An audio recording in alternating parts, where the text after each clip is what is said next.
Hello guys, আসসালামু আলাইকুম। আপনারা কেমন আছেন? আলহামদুলিল্লাহ আমি ভালো আছি। আমি আরেকটি ড্রেস নিয়ে আসছি আপনাদের সাথে শেয়ার করার জন্য। এই ড্রেসটা আমি কিভাবে তৈরি করছি আপনারা দেখতে পারবেন ড্রেসটি কিভাবে তৈরি করা হচ্ছে।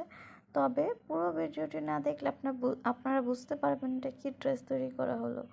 তবে আরেকটা কথা, ড্রেসটি কিন্তু আমি দুইটি কাপড়ের মিশ্রণে ড্রেসটা আমি বানাচ্ছি, কারণ আমি চাইছি ড্রেসটা একটু ভিন্ন ধরনের দেখা যাক।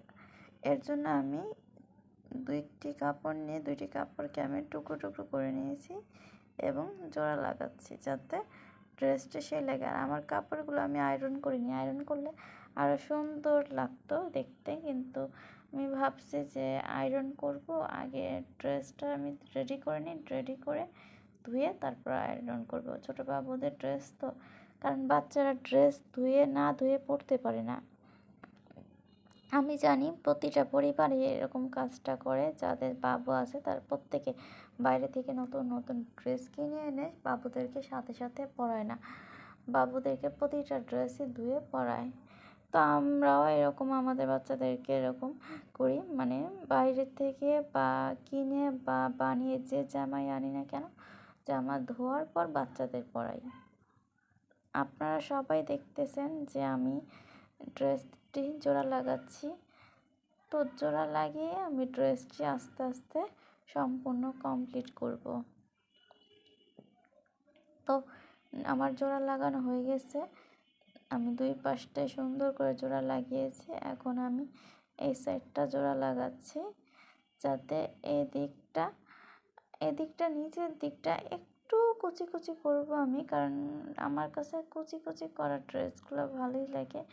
আর এটা এক ধরনের নিমা জাতীয় ড্রেস, গরমের জন্য বাচ্চারা পরে স্বাচ্ছন্দ্য বোধ করবে। আমার মতো যারা বাচ্চাদের জন্য ড্রেস বানান ওরা অবশ্যই গরমকে প্রাধান্য দিয়ে ড্রেসগুলো বানান বাচ্চাদের জন্য, কারণ এখন যেহেতু ওয়েদার পরিবর্তন হয়েছে, এখন গরমের দিনে এসে পড়ছে। গরমের দিনে বাচ্চারা সেই ধরনের পোশাকই পরে।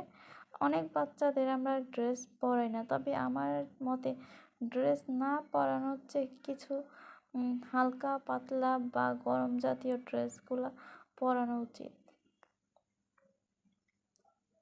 তাহলে বাচ্চাদেরকে দেখা যায় যে কোনো মশা মাছি বা কোনো জীবাণু পোকাটোকা আক্রমণ করে না। তো আমি জানি না কে কেমন করে বাচ্চাদেরকে ড্রেস ব্যবহার করেন না কি করেন না, কিন্তু আমার মতে ব্যবহার করানো উচিত। তারপর আমার ড্রেসটা আমি তৈরি করছি। আপনারা জানেন, খুব ভালো করেই জানেন যে আমি বাচ্চাদের ড্রেস বানাইতে খুব পছন্দ করি, আমি শখ করে কাজগুলো করি। ড্রেস বানানো আমার প্রফেশনাল কোনো পেশা না, এটা আমার শখ। আমি শখ করে ড্রেসগুলো বানাই। আমরা প্রত্যেকে কিছু না কিছু কাজ করি, কিন্তু প্রতিটা কাজই কিন্তু সবাই কি বাধ্যতামূলক করি না। আমরা প্রতিটা কাজই কিন্তু শখ করে করি। হ্যাঁ, বাধ্যতামূলক কাজ করে কারা করে? গৃহিণীরা করে, আমার মারা করে, খালারা করে, চাচিরা করে। তো ওদের কাজগুলো হয়েছে কি, দেখা যায় যে সকালে ঘুম থেকে উঠে চোখ বন্ধ করে রান্নার জন্য প্রস্তুতি নিতে থাকে, নাস্তার জন্য প্রথমে প্রস্তুতি নেয়, তারপর দুপুরে খাবার জন্য প্রস্তুতি নেয়, তারপর রাতের খাবারের জন্য প্রস্তুতি নেয়, ঘর গুছায়, এগুলো ওদের বাধ্যতামূলক। আর আমরা যারা ইয়াং জেনারেশন আছি, আমাদের কাজগুলো আমরা বেশিরভাগই শখ করি। আমরা যদি রান্নাও করি সেটাও আমরা মানে শখ করে থাকি।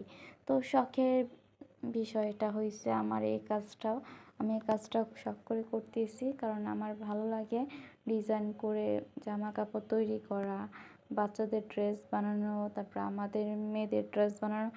আর প্রকৃতপক্ষে জানেন, আমি কিন্তু ছেলেদের ড্রেস বানাইতে পারি না, আমি শুধু মেয়েদের ড্রেসই বানাই, কারণ আমি একজন মেয়ে আর আমি আমার নিজের শখের জন্য নিজের জন্য কাজ করি। এর জন্য আমি আমার নিজের ড্রেসই বানাইতে পারি। মেয়েদের যে ড্রেস প্রয়োজন সেই ড্রেসই আমি বানাইতে পারি।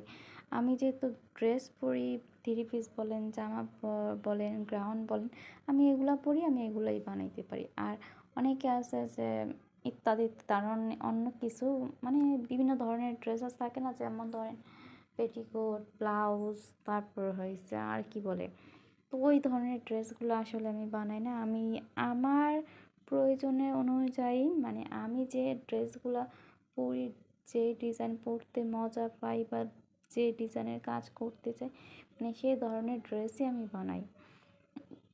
তো এগুলো সম্পূর্ণ সব কিছু আমি শখ করে করি, তো আপনারা অন্যভাবে নেবেন না। আর আমার ড্রেস দেখতে পাচ্ছেন আমি শেষ পর্যায়ে চলে আসছি। তো আমি এখন হাতে কিভাবে ডুরি লাগাবো বা হাতে মানে আমি ড্রেসটা আগে কী করলাম, প্রত্যেকটা জয়েন দিলাম আলাদা আলাদা করে, পাট পাট করে জয়েন দেওয়ার পর এখন উপর থেকে কাজ করব, গলার কাজ করব, হাতের কাজ করব, তারপরে গলা থেকে নিয়ে হাতে পর্যন্ত আমি ডুরি লাগাবো। তারপর ডুরি লাগানোর পর আমার ড্রেস মোটামুটিভাবে কমপ্লিট হয়ে যাবে। তবে আমি সেটাই আপনাদেরকে দেখাবো আমি কিভাবে কাজটা করতেছি। দেখতেছেনই আমি সুন্দর করে একে একে আর্ট করে করে কাটতেছি, কাট করার পর আমি আপনাদেরকে দেখাচ্ছি আমি কিভাবে সেলাই করব। এইভাবে আর্ট করে তারপর কাটলে মানে ড্রেসগুলো দেখা যায় কি এলোমেলো হয় না, সুন্দরভাবে রেডি করা যায়। তো আপনারাও যখন নতুন নতুন কাজ শিখবেন, নতুন নতুন কাজ করবেন, তখন আর্ট করে করে কাটবেন।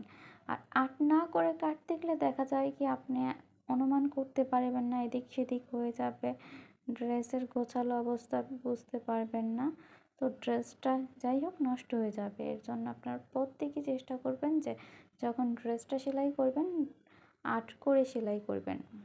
আমি আর্ট করে কাটার পর তারপর আমি সেলাই করি। তো আমার এখন আর্ট করে কাটা শেষ হয়ে গেছে, এখন আমি জয়েন দিব, 2 পাশ দিয়ে আগে জয়েন দিয়ে নিব, তারপরে আমি কুচি লাগাবো।